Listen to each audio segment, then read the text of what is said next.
Awesome. Happy to be here with you. As she mentioned, my name is Jess Weiner, and this breakout session is all about changing your beauty story. So why do I care about doing that? Because over the course of my career and my life, I have managed to successfully shift the way that I think about myself, my appearance. Come on in, guys. There's lots of seats up here in the front.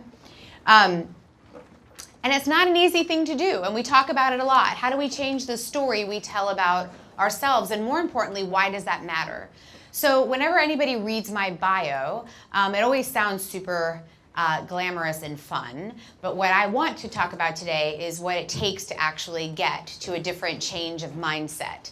And I want to talk about what it will take for you to change some of the ways that you think and feel about beauty. So I have been doing this work for well over 20 years, and by this work I mean I've had the privilege and opportunity of helping to launch the Dove campaign for Real Beauty in 2004. For the last 14 years, I've served as their global ambassador and have written and created the curriculum that we provide worldwide to girls. So we've had this conversation around beauty to girls, whether they're wearing burqas or Birkenstocks. Like, we have had this conversation in so many different countries and so many different levels. And the thing that I keep learning over and over again is that we all have the same aspiration and inspiration, which is to be seen, which is to be understood, which is to be impactful and to be powerful and to be effective in the world. And oftentimes the way we think, we look, or feel about our bodies can impact the impact that we get to have on the world. So I was a part of that campaign in 2004, and then in 2016, I was also afforded the opportunity to be part of the group that helped to change Barbie's body. And so I think actually later today, my friends from Barbie are actually having a workshop here in this room as well to talk about that. So I don't know if you know, but now Barbie has different body shapes and sizes, skin colors, hair textures, and eye shapes. So why do I care about that? Why is that important? Because when we don't see ourselves represented in media and in marketing and in advertising, which sends a big message to the whole wide world about what is beautiful and attractive and aspirational, when we don't see ourselves, we wonder what our value is, or we can wonder that, and the media narrative becomes our personal narrative. But this is also personal for me. Because when I was 13, this was not the room I would imagine I would be speaking in many years later. It was also not the career that I thought I would have. I didn't aspire to be a CEO of a business. That wasn't the pathway that I thought I would have. This is what I was concerned about. Hello, first of all, welcome to the 80s. Pop a collar and sit back. Pastel yellow, Miami Vice was in. I'm sure in 2 seconds Hollywood's going to remake Miami Vice. It's just a matter of time. I had naturally curly Jufro hair. So, and I can say that. You can't, but I can. And I wanted waterfall bangs, right? Waterfall bangs, anybody in the room remember waterfall bangs? There's a lot of youngins, but thank you for my ladies in the back representing. Half up, half down, and couldn't make that look happen at all. But my concern, I tried though for school pictures, but my biggest concern when I was this age was probably concerns either you've had or you've heard other young women have, right? Which was, I'm not thin enough, I'm not pretty enough, the way that I look will not attract a boyfriend. That was my preference at the time, right? I wanted a boyfriend, and I actually wanted to also have Rob Lowe fall in love with me. That also didn't happen, whatever. Although I have a lovely husband now. But at that age, I was concerned about how I was going to be perceived mostly from a physical point of view. That's all I really cared about. That's what my world consisted of. I dieted at a young age. I remember having body-loathing thoughts at a young age, and it actually ended up consuming me so much as a young woman that it painted a whole picture for me in the world. And now my world looks really different. So instead of having like these great before and after conversations where I just want to kind of talk about how fabulous everything is now, what I designed to do for this workshop was actually walk you through some steps that I do still as an adult woman to get connected to my story, to recreate my story, to challenge my story, and then hopefully as I go out in the world and do my work, to teach other people how to do the same. So this is really personal for me. So when I talk about like your beauty story, I just shared a little bit for you about mine, right? It was the story that I told myself about my appearance, or what I thought my appearance would impact in the rest of my life, right? Whether I thought people would like me or not like me because of my appearance, whether I thought I had the right abilities to do the things that I wanted to do. So my story was all about like, I'm never gonna get a boyfriend with my hair, That was definitely my beauty story. And braces killed me, and acne. So that was my story all the time, was talking about those things. And so for me, that played on tape over and over and over again. So I'm curious for you, brave souls in the room coming to explore this conversation, would somebody share what their current beauty story is? Like something that you kind of repeat over and over to yourself, time and time again, about your relationship to beauty. Who wants to start? Yes, thanks. Of course. I have kind of naturally frizzy textured hair, and I've also been dyeing it, which I know is not great for it. So I've been straightening it a lot lately, and so like today it's natural, and so sometimes I wake up and I'm just like, oh, I really don't want to straighten it today, but I still feel the need for it to like look really good, even though I'm just going to school, and it's really time consuming and it's not good for my hair, and so I'm trying to work on just like accepting that like it's okay to have frizzy hair and it doesn't have to look good all the time. Yes, So. awesome. Great, who else wants to add? Yes. Just the people in here. I just really I've always like really hated how thin I am. I've always really I've always had problems with looking in the mirror and seeing how like my thigh gap and stuff. And like now I'm just really trying to accept the fact that this is who I am and I'm trying to work on like gaining weight and trying to see if I can even maintain it at all. And I'm just trying to accept my body. Yeah. What's your name? Maggie. Maggie. Remind me of your name. Brooke. Brooke. So first of all, thank you both for sharing something deeply personal with a room full of people you may or may not know. And I'll tell you why that's powerful. And I start with that because it's one thing for me as a presenter to be standing before you. I'm a 44-year-old woman now. I'm not a 13-year-old girl anymore, right? And I understand that when you get messages delivered to you by professionals and by people older than you, it sounds like a great story to aspire to, but maybe we don't know the roadmap of how to get there. It doesn't feel as aspirational. I feel like when you're able to share something in the language of where you're living right now is really important. We're not going to stay in that story. We're going to challenge some of that story today, but it is so important to know from where you start, and also for everybody else in the room who thought about saying something and didn't raise their hand, or are feeling kind of butterflies in their tummy. The point of this is to let you know that you're not alone, that there's every single person that I've met in my life, no matter what they look like physically on the outside, no matter what hair type they have or body shape they have or intelligence level or athletic ability, there's not one person, especially not one woman that I've met who hasn't struggled, with her own story about her looks and her worth, right? We conflate those a lot in our culture. We make those mean one thing, right? I am worthy based on how I feel about my looks, my hair, whatever that is, my clothes. It's so hard to challenge that, but it's so important that we do. And so sometimes when we look out at the world and you're on social media constantly and we've got this wallpaper of advertisements around us and we've got all these messages, by the way, some positive messages, right? Some positive messages telling us to like love ourselves and love our body and love our hair and love our skin, and that feels like a lot of pressure too, right? So it's like, where do we start? So I want to start with you on a journey of first understanding how those stories come to be. I talk a lot in my work about defining values and vision and mission, right? And values for me, I'll just define that for myself, and then we're going to do a little exercise together. Values for me are more about what guides me every single day. They're principles and ideas in my life that are important to me.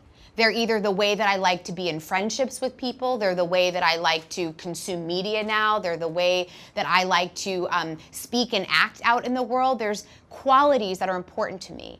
And when I was 13, that was not the case. I don't think I had my own value system. I shared a value system that was given to me by a couple of different places, right? I shared my friend's value system, which for me in school meant skipping lunch quite often and talking about how fat we were and our bodies or this or that. The value system was always placed a premium on appearance.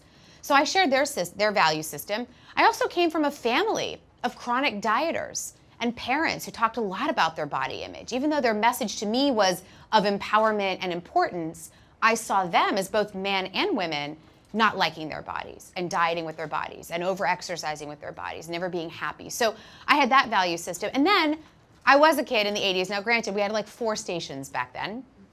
And can you even imagine that? You would die. But we survived. We had four networks that we could watch, and the programming was limited, but the programming still sent me a message that girls like me didn't look like that on television, and I didn't see myself represented in the world. So those are my value systems, right? Nowhere in there did anybody ever challenge me to actually think about, what do I care about? What do I want to leave an impact or legacy in the world with? How do I want to have a friendship? What are my values in a friendship? Do I value honesty and loyalty? Am I a person with integrity? I didn't think about some of those other qualities, right? So I didn't have the language, quite frankly. I spoke in the language of fat. That was a language that I spoke with my girlfriends, whether it was about thinness or fatness or boobs or butts or curves or pimples or whatever it was. Like, I spoke in this body language.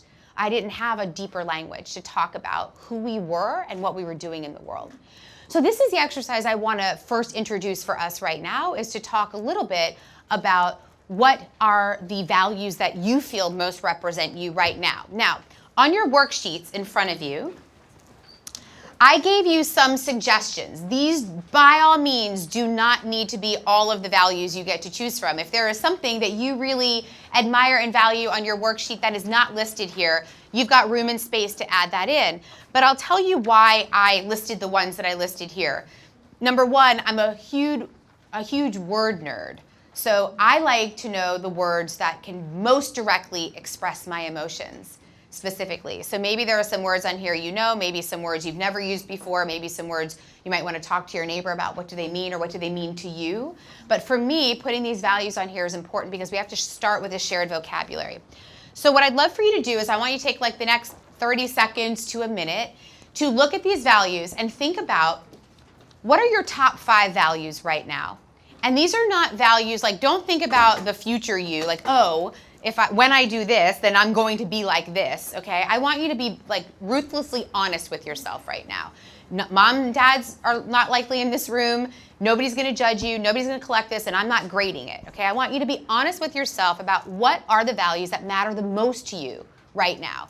What guides you in your decisions, in your relationships, in the way you talk about yourself or others.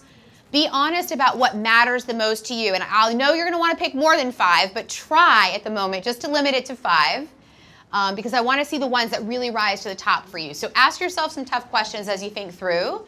If you have to choose between one or the other, ask yourself, which is the one that I'm most likely to engage with on a daily basis?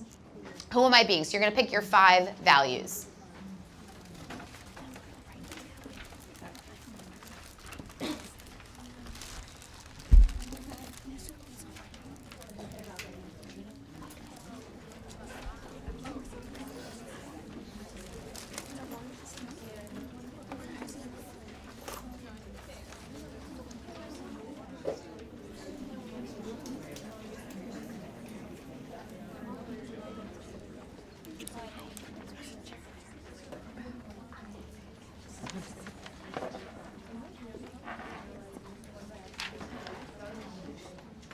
Okay, excellent. So did everybody pick their values?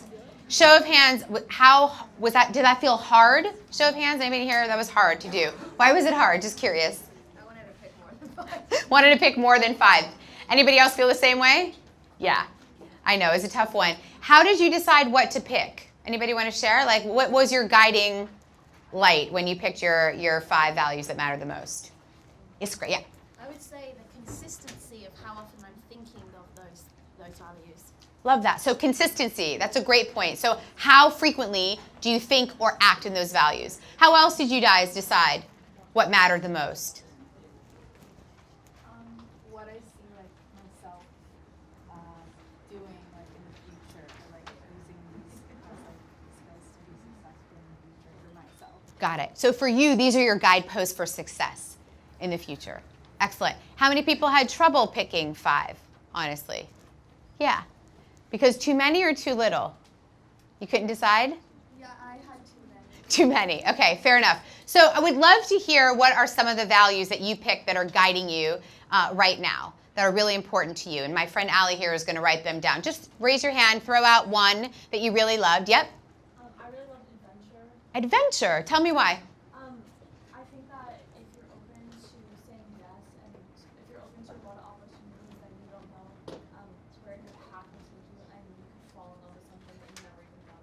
Yes. Adventure. I love that. Yes. Authenticity. Authenticity. How many people had authenticity on their value sheet? Okay, why did you have authenticity? I feel like as long as you're your own person and you kind of can create your other values around that, as long as you're being true to yourself. Okay. Being true to you can create your values around that. What did you have?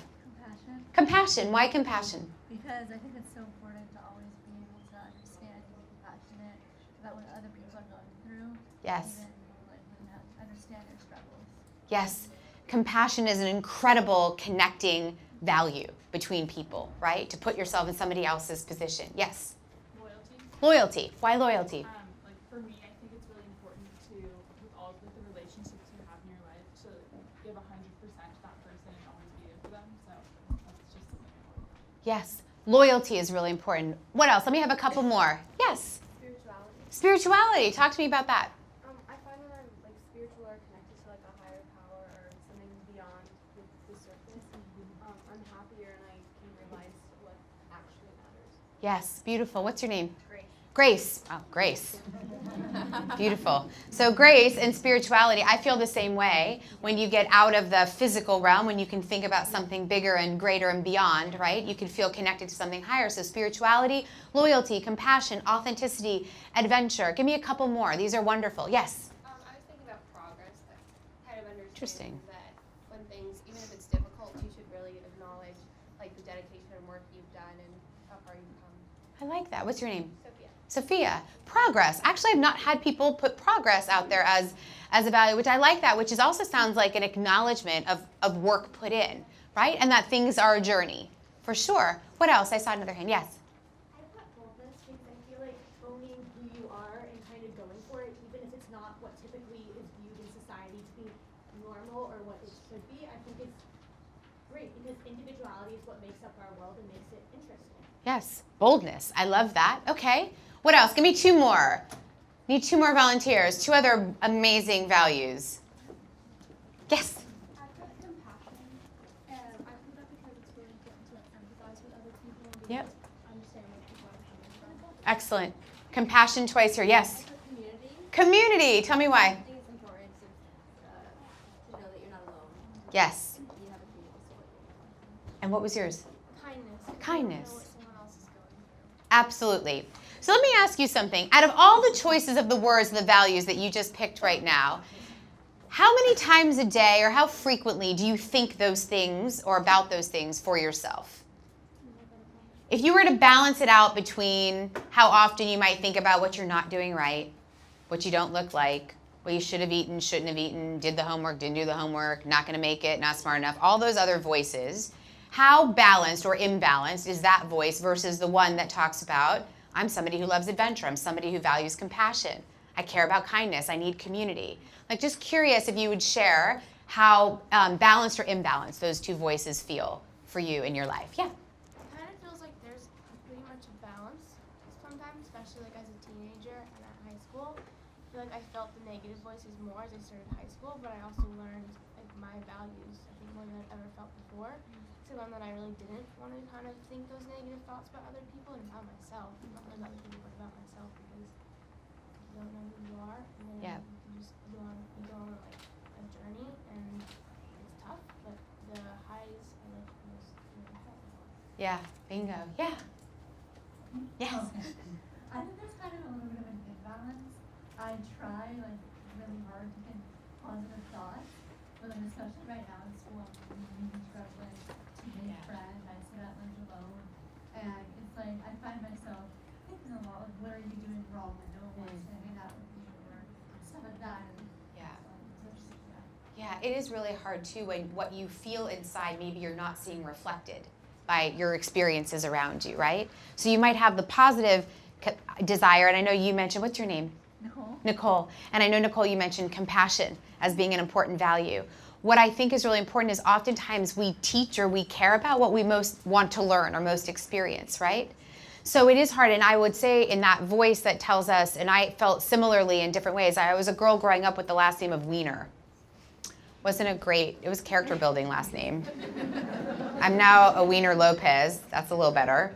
But yeah, all those experiences, right, shape us and they form us. But what they also shape and form about us is what we care about. So I would love to flip that voice that says, you're not doing anything wrong, but in fact, these are a hard moment in time for you to learn about who you are and for other people to see who they are as well, right? We forget the kindness, we forget the community. And the reason why I'm introducing these values and not sitting up here and giving you like 10 tips as to how to feel prettier, right? Is because that stuff, I almost said shit. That stuff, I did say shit. You with me? That doesn't exist. Those quick shortcuts, those quick tips, those quick like passes through a moment, through a tough moment, through a difficult time. I've heard now twice or 3 times in this room you guys talk about journey or progress or process. And that is probably it's music to my ears. It's what I love the most about this part is that getting and creating higher self-confidence or feeling good about your body image or changing your beauty story is a process. It doesn't happen overnight. It's not a before and after. And you know what? It doesn't happen to everybody at the exact same time. But what is really important about this is I want you to find replacement language of what matters for you, right? Because you mentioned adventure example. What's your name? Katie. So Katie mentions adventure, and I automatically start to think about how do we frame, if adventure is a value that you want, if you want to feel like your life is an adventure, you want to take your body and your mind and your experiences on an adventure, what do you have to do in your life and who do you have to be to experience that value, right? You know, adventure for me is then you're going to the beach and you're experiencing the water and the sand and the friends and the sun, not the fear of what you look like in your bathing suit, right? If compassion is what really matters to you, and we've heard that now listed twice in this room, then it's not just compassion that you feel towards yourself, but it's the compassion you show to others, right? It's sitting next to somebody who's sitting alone at lunch. It's noticing when somebody's eyes are averted down or they look like they're going to cry or they're looking like they're having a rough day and taking the risk to get out of your shell to say to somebody, are you okay? You know, I see you, right? I hear you. You don't have to have the answers for these experiences, but you have to show up and decide what matters to you and then live into that, right? That's how you change your perception about yourself. So these values are just a guidepost. And here's the other thing I'll say. You're at the age and stage of your life where these should and will change. Our values change as we grow, as we experience new things. There's going to be something that you encounter along the way that might deepen what you care about. That you might think, wow, in 10th grade I cared about this, and now in 12th grade I care about something completely differently. That's progress, right? And that's process. So when we talk about wanting to gain confidence, and I've worked in that business of empowerment for 25 years, I've had these conversations over and over again. I used to be an editor for 17 magazine, and the hardest thing I ever got asked to do was write those tip lists of what you should do, until eventually one day I had to say to my fellow editorial team, those don't exist. Everything I know to be true takes time, and it takes different experiences, and it takes a different gentility, but mostly for me it started with language. So that's why I wanted to start with the values exercise. Now I want you to start to practice this a little bit differently. So on the next sheet down on your worksheet, we've got, based on those 5 values, now I'm going to make it harder for you because I'm going to ask you to just pick 3.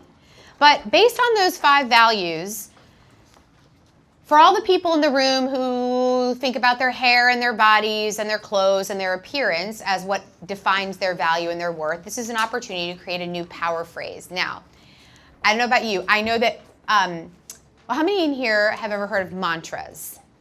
Great. How many of you in here think mantras are cheesy? Oh, excellent. You're my people. Okay, great.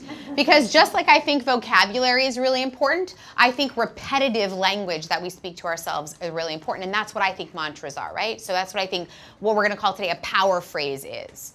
So I literally do this exercise that we're doing right now every 6 months in my life as an adult. And I've done it for well over 15 years. So this is just how I stay connected to me. I don't get caught in the noise of my social media. I don't get caught in the noise of my work or my friends or my family. This is like my connection to me. So this power phrase is just for you, okay? I want you to fill in the blank. My blank, blank, and blank are the most beautiful things about me. So now, out of that list, if you were going to declare this to yourself, and by the way, try to really mean it. I know sometimes it's a reach when we're making power phrases or mantras. It sounds like silly and maybe overly positive, and oh my God, I don't talk to myself like that, and this is ridiculous. I got you. However, take a risk right now. Pick those 3 out of the 5 that you think could be something that you really acknowledge are really beautiful about you. And I want you to think about why.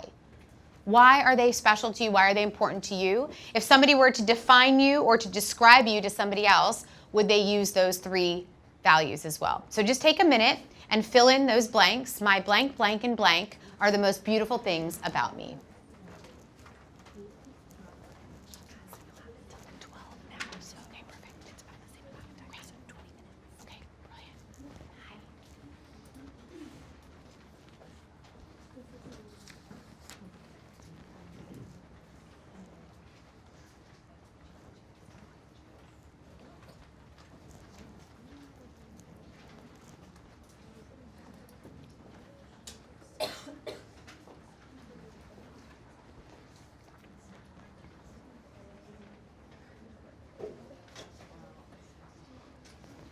Okay, are we power phrased up? Who wants to start? Who wants to share a power phrase? But this time I'm going to ask that you stand up because the power's got to rise from the feet to the head. So stand on up. Nice voices if you can. What is your power phrase? My creativity, authenticity, and knowledge are the most beautiful things about me. Amazing. Stay right there. I don't put you on the hot seat. What's your name? Iona, can you talk a little bit about why those are the 3 that you chose? Well, I think because, I just think they're all things that are, like, very, nuanced about me. Mm-hmm. I think that they're not, like, surface level, and it's going to take time, like, through my life to build up through these things, and, like, I'm going to constantly grow with these things. I love that. Can you say them one more time? So I think that these things are very nuanced about me. Oh, no, read your power phrase one more time. Sorry, yeah. Sorry. My creativity, authenticity, and knowledge are the most beautiful things about me. Creativity, authenticity, and knowledge. And you know what I love about that, Iona, that the most is that you are giving yourself permission to grow into those things too. You don't have to have them all right now. We live in like a massive Insta world, right? Like everything feels super urgent all the time, really polished, really airbrushed, really finished, right? And I think what you just talked about is that beautiful journey we've been talking about, right? That you get to grow into those things. The other thing that I like that you said was that they were not surface, that they were deep, right? There are tons, thank you so much for that. There were tons of pieces of us, parts of us, experiences of us that people don't often get to see. We don't often share those. One, we're a little scared of that because nobody wants to share who we really are and then feel rejected by that. Of course, that's a fear we all share. But the other is that sometimes, I don't know, we just move so fast and we swipe so much and we judge so much that sometimes I think we miss what's really going on for people. And if you get a chance to sit by somebody or talk to somebody, and today is a beautiful day to do that. You've got a wonderful blend of people here at this event today with the intention being set for you to feel inspired and to get some new knowledge and information. So use that experience today, I think, to live into those power phrases. Who else has a power phrase they want to share? Yes. Hi. I said my kindness, compassion, and leadership are the most beautiful things about me. And why? I said because when I meet someone, I'm hoping to look for for them to have those same values. And if I can find it in myself, I feel like it's just that much better and can make me feel better about myself too. I really love that. What's your name? Bryn. Bryn? Mm-hmm. So what I also like about Bryn, what you just said was you were using those values as almost like an attractor, right? You're looking for other people with similar values to share friendships or relationships with, right? Yeah. That's also really important. How many of you have had a group of friends or been around a group of people that do not share your values that you hold most dear? And what does that feel like? Shitty, yes. Not great, draining, right? Fake, not authentic, not adventurous, not kind, not compassionate, right? So we know that in our gut, and now by you identifying those things, maybe they're words you guys have used before, maybe they're not, but hopefully that vocabulary gives you a way to also negotiate that in your friendships and relationships. Awesome, thank you. 1 or 2 more examples? Oh, come on, you powerful people. I know there's more power phrases. Yes, Grace. My authenticity, honesty, and kindness. Authenticity, honesty, and kindness. And why were those the 3 that you picked? Because you have to be authentic and honest with yourself to do that to others. Yep. And I know that starts like from within. Big time. And honesty is a big one. Why honesty? Because you can't face like your insecurities and the roots of your problems if you're not honest about them. Bingo. Wonderful. Thank you, Grace. One other, two others. This is the most fun part. This is the other thing. We never often get permission to speak our power phrases out loud. You have full permission today to speak that. Give me one more. Yes. My kindness, optimism, and friendship are the most beautiful. And tell me more about that. I think that kindness is really important to me, and that kind of goes with like, the imbalance we're talking about. I think that if we have so much negativity, kindness can help shadow that, and can help shadow that in other people also. And then optimism, also the negativity thing. I think that's important, and friendship lifts people up. So. Excellent. You see how lovely, thank you. You see how lovely and thoughtful when we just give a second of focus, right? You can narrow in on what's really important to you. Now, do you imagine that off of these power phrases and off of these values that you could make some decisions about your life? Right? It becomes a North Star. So in those moments where we feel most clouded or confused or maybe insecure about our choices, for me, the reason why I do this every 6 months, and most of the time they stay the same, I really value right now, my power phrases are my authenticity, my courage, and my flexibility are the most beautiful things about me. Because I've had a really tough month. The beginning of the year has been kind of gnarly. I've had a lot of loss. I've had a lot of death in my life. I've had a lot of things happen that they're life things, but they're hard things, right? And I realized that through this last month, my flexibility has been showing me how strong I am. And that led to courage, right? And then authenticity for me is pretty much always at the top because I agree with most everybody who's put that on their list. If you are not caring about who you are, being who you are, and showing people who you really are, for me that just feels really yucky. But flexibility has never been on my list before. But this whole month has really challenged me to be flexible about things that I expect or things that I feel or things that I wanted to have happen but didn't have happen. So the reason why I do this exercise is not to distract us from caring about our beauty or our body image. I get it. We're, by and large, most of the people in this room are women and young women who live in a culture where we put a premium on beauty and body image. I'm asking us to shift that premium. I'm asking you in your own ways that you think about your identity and your worth, that you challenge that a little bit, that you replace some of those words about pretty or thin or any of the other words or curvy, whatever the words are that you think are aspirational to be. I ask you to think about what else you are. Not what else can you be, but what else are you? And how do we start to include that language? So lastly, I want to end with an action plan because I've been to a million of these workshops and I've hosted a million of these workshops, and I don't want you leaving being like, that was great and that was great for Grace, or that was great for Nicole, and they stood up or they spoke up or they had great language, but not for me, right? This is for everybody. You have a chance. This is a practice. Okay, this is like homework, but the good kind of homework. This is like a behavior that if you want to change your mind, if you want to change your language, you have to change your actions, right? Those are all connected. So for the last exercise, I want you to think about what you do have control over, right? So we just did power phrases, but let's be honest. At the age and space of where you're at in your life, sometimes teenagers and young women don't have the kind of power that we want to have in culture or in the decisions that impact our lives. But what you do have power over is what you can do every single day to challenge the way you think and behave to other people and the way you feel about your life. The other thing that you have in your possession, I'm going to talk about this a lot during my keynote session, is you have the power through your social media platforms to be your own CEO. You already are CEOs of a social media empire that you sit on right now, and many of you probably in this room have more followers than most media empires. But you also make decisions every single day that share a common value to the world.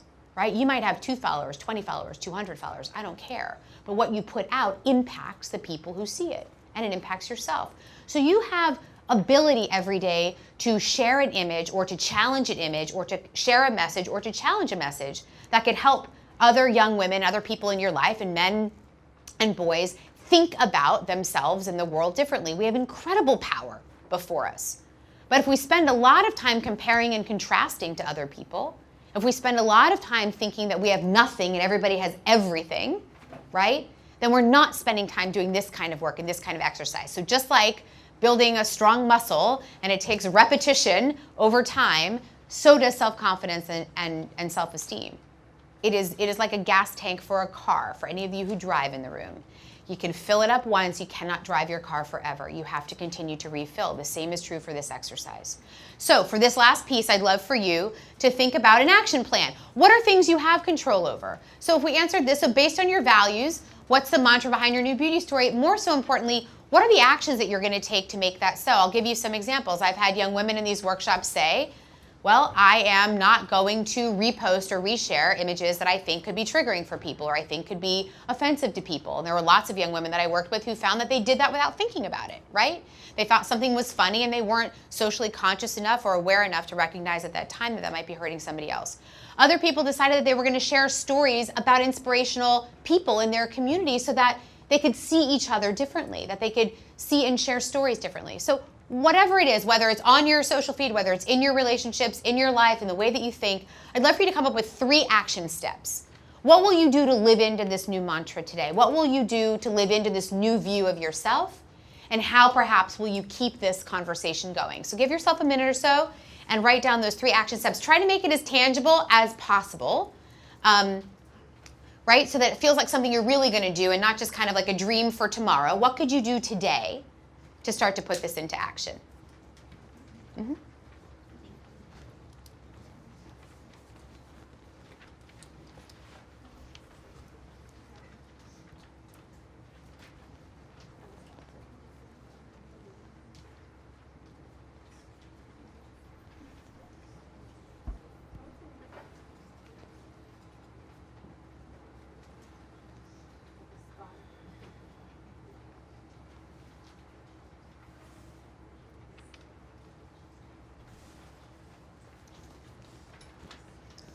Okay, who wants to, who had one that like jumped off the page for them if they want to start with? Yes. I'll give you the mic. I'll let you sit down. So one of the things I wrote was, I will accept and love the form of leadership that I bring to the world. That's incredible. Tell me about that. I find myself in most situations to be more of an observer and to take in things. Like what I'm doing right now is like terrifying for me. Okay. But I feel like it's something that I've really been struggling with lately, because I feel like the form of leadership that I'm expected to adhere to is someone who stands up and talks in front of people and presents, and that's not necessarily something that I'm comfortable with, and I'm more of a behind the scenes type of person, and that's something that I'm trying to accept within myself. That's incredible. First of all, major high five on that. Major round of applause for that. What's your name? Caroline. Caroline. First of all, you did it. You did it beautifully. And what I love, Caroline, about what you said was you had the word accept in your action, right? You were going to accept the form of leader. Here's an amazing thing, too. Not all leaders are loud. Not all leaders have to stand up and to present. There's a beauty in quiet leadership and understanding and knowing who you are, and you just demonstrated that and taking a risk. So I thank you dearly for leading by example. That was really awesome. Who else wants to share? One last one. Yes? I wrote down, I will continue sharing my story through social media and YouTube. Okay, and why would that be important for you? Because I have, my whole entire life I've been like a medical anomaly, and there's just a lot of illnesses I have that people really don't know about and people really don't understand, because I walk around and I post on my social media pictures of my gastronomy tube, my G-tube, and people don't understand it, and people just don't understand me, and why do I not do, why do I not do PE, why do I get all these accommodations in classrooms, and I want to continue sharing my story and helping people understand and teaching them about what I have to like just help the like society continue understanding these kinds of things. Awesome. Thank you. A high fiver on that too. The bravery, we've had a very short time together, but the bravery, the honesty, and the commitment to this exercise, I just really want to say thank you for, because I think it, even if you haven't spoken up in this room today, I know people in the room have felt it. So thank you for sharing your story. And so in closing, here's what I want to leave us with. Take this worksheet, use it again, share it, pass it around, but most of all, recognize that there is a process to developing self-esteem and confidence and changing the way we talk about ourselves and other people. So thank you so much for today, you guys. Go and have a wonderful rest of your workshops.